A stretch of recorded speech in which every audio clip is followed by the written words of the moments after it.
good morning, good afternoon, or good evening, everyone, and welcome back to Mystery History, the podcast that delves into the untold truths of our nation's past. Today, we are grappling with one of the most controversial and tragic events in Philippine history, the death of Andres Bonifacio, the Supremo of Katipunan. Joining me today are Charmel Villegas and Katie Marcelo, two brilliant minds who each have their own perspective on this complex historical puzzle. Again, I am your host, Trisha Chua, and let us solve this puzzle piece together. I'm glad to be here. Thank you for having me. So, to start our discussion, yes, let's have a quick mind refresh. Who was Andres Bonifacio and what was his role in the revolution? Let's start with Ms. Charmiel. Bonifacio was born on November 30, 1863 in Tondo, Manila. He came from a poor family and life was a real struggle for him. He didn't have the privilege of a formal education, but that never stopped him.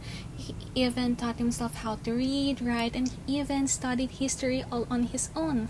And from a young age, he was already seeing the injustices under Spanish rule, which fired him up to fight for change.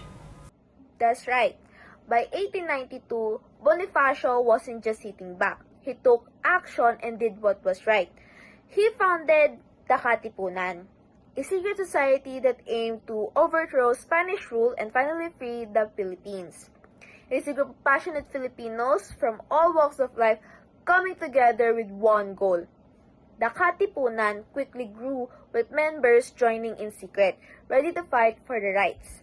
Bonifacio wasn't just the leader, he was also the voice of the people, inspiring others with his speeches and writings.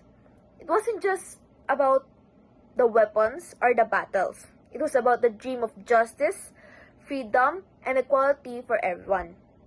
Based on our Philippine history, Katipunan wasn't just a group of fighters. It was a movement that brought people together in ways we hadn't seen before. And that unity made all the difference when the time came to face the Spaniards. Ultimately, on May 10, 1897, Andres Bonifacio was executed in Maragondon, Cavite. His death was a crushing blow, but it also became a rallying cry. His sacrifice gave the revolution even more strength. Filipinos everywhere were devastated, but they were also more determined than ever to finish what Bonifacio started. So let's move this discussion further. Let's move on to the climax. So what led to Andres Bonifacio's untimely death? So let's start with Charmiel again. Bonifacio's death is a complex issue. This started after the Tejeros Convention that took place in 1897, where Aguinaldo was elected president of the newly established revolutionary government. It is said that because of this, Aguinaldo and Bonifacio had a falling out. The official narrative of Bonifacio's death then states that he was found guilty of sedition and treason against the government led by Emilio Aguinaldo. Okay, so I see. However, let's look at the other perspective. Katie, you have raised some concerns about the validity of that narrative. So what can you say about it? Absolutely. The trial was rushed, the evidence was questionable, and many believe the witnesses were coerced. There's a lot of evidence suggesting a political motive behind his execution. Okay, so Charmel, how do you respond to these claims naman? So while I acknowledge the concerns about the trial's fairness, we have to consider the context of the time. The revolution was in its infancy.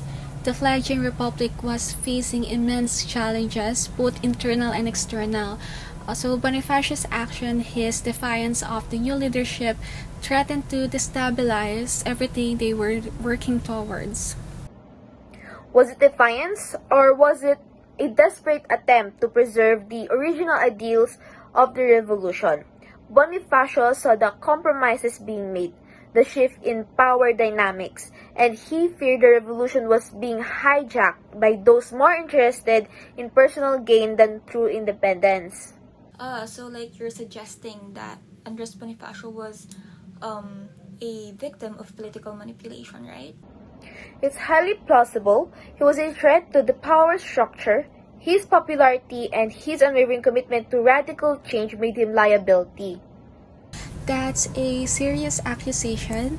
While I understand the emotional appeal of that narrative, we need to base our conclusions on facts, on a documented evidence.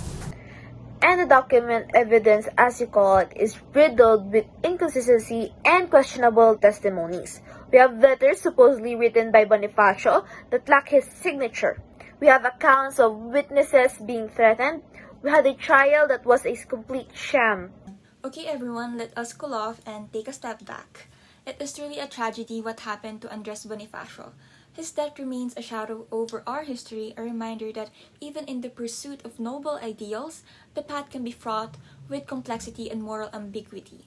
We owe it to ourselves and to the memory of Bonifacio to continue to question, to investigate, and to strive for the truth. That is true. His end, no matter the cause, was unbenefiting of his legacy as a hero. So today we remember him not just for what he did, but for what he inspired in all of us. So Bonifacio's story is one of resilience, of standing up for what's right, even it seems impossible. And that's why we celebrate him on his birthday every year on November 13th. Andres Bonifacio's legacy lives on in the Philippines, and it continues to inspire us to fight for justice, freedom, and equality. His courage in the face of adversity is something we can all learn from. He didn't just fight for independence, he fought for the dignity and rights of every Filipino. And so, as we are wrapping up today's episode of Mystery History, let us remember Andres Bonifacio for the man he was: a leader, a fighter, and a symbol of our collective strength and justice as Filipinos. His journey may have ended too soon, but his impact on our nation is eternal. Thank you so much for joining us today. We hope this podcast will help you connect with our shared history a little bit more. See you on the next episode of Mystery History, where we piece history together.